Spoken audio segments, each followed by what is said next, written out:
year, Motown Mile is focusing on the Motown Revue and its 60th anniversary. So we're excited to share that with you, but again, it's another layer to our activation and another way that we are connecting to community that don't come into the museum. They may not be in the museum today. We're closed today, but that doesn't mean we can't stay connected and we can't continue to celebrate these important milestones. So this is just one of the ways we're doing it, and so we're excited to have you, but even more, driver, we can start rolling. That'll make the air flow. But even more, we're delighted to have on the bus with us Duke Fakir, original four-top. Give it up for Duke. Glad to be here, folks. So we said we can't take a ride on the bus and go revisit the Motown Revue without having one of our Motown alum with us. And the Four Tops, even though Motown Revue started in 1962, and the Four Tops signed with Motown in 1964. We signed in 63. Signed in 63. And so Duke is, as we go through the mile, then Duke will share, just some of his reflections, and you'll get to hear from him. So this is something nobody else gets to do. You get the unique inside scoop on this.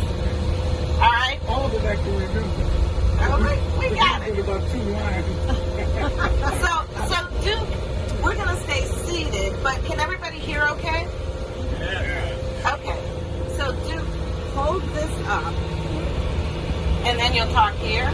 But just talk a little bit about how the Four Tops came to Motown and how you ended up on the Motown Revue. Well, first of all, we're glad to have all of you on this. I remember this in 1962, so cut your cell phones off. We didn't have them. We didn't have them then. Back in 1963, we were really anxious about Motown.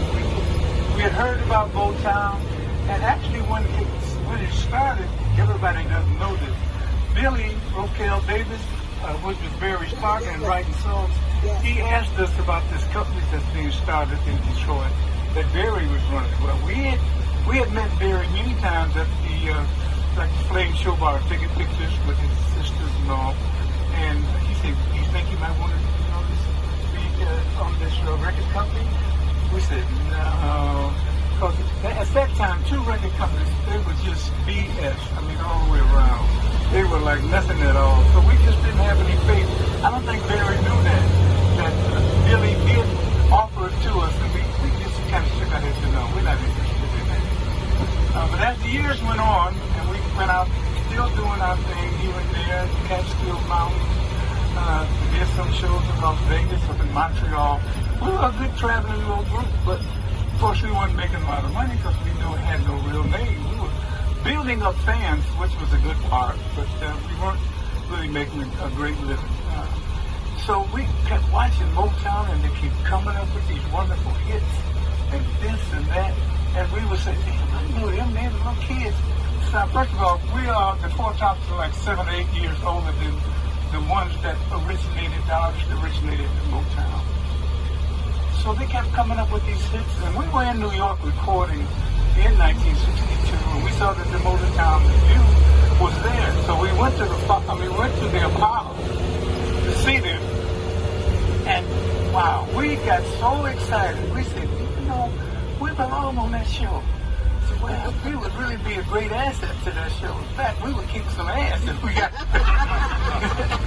So we got even more excited about joining Motown. Hopefully, we didn't quite know how to do that, but fortunately, Barry Gordy saw us on a Tonight Show. We were offered a Tonight Show deal, and we sang "At the Still of the Night," the one that was written as an old standard.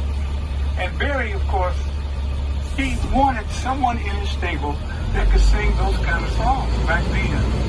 And so he asked William R. Stevenson, did he know the Four Tops? And of course he did. We were, good friends, from around Detroit. So he got in touch with us around about the same time after we had seen the show, and touched us and said, hey, he said, man, Barry wants to sign you guys. We said, what? Are you kidding? So we stopped the recording, contract, we walked out on it and everything, and we came home. We were in New York City. And sure enough, it was the most exciting walk up those steps going to his field. We almost could feel something real wonderful happening. And we said to each other, hey man, this is where we should have been. Instead of traveling all these different record companies, being with poor and going around the world, all we had to do was cross the street 9 years ago. But we really felt good about it.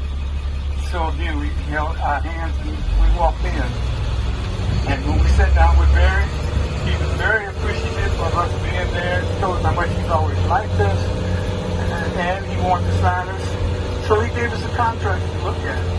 So we looked at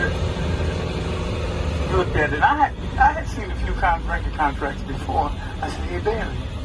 I said, there's no advances on it. He said, what are you talking about? I said, when you sign a record contract, I always give you a little upfront money. He said, well, we won't do that here. I said, oh, no. I said, well, we're going to have to take the contract home and study it a little bit. He said, well, I don't usually let my contracts out the office. We said, well, Barry, we signed a few, and we can't just don't read it, don't go through it and sign it automatically, which we really want to do. So he laughed. He said, okay, y'all can take it home, bring it right back in the morning. And we did. We came back the next morning, all smiled and ready. So we said, okay, Barry, the contract is fine, but we still need an advance. He said, I tell you, I don't do that. And he looked at it, he reached in his pocket. He had 4 $100 bills. He said, here's $100 for each one. We said, okay. And of course, we were more than happy to sign.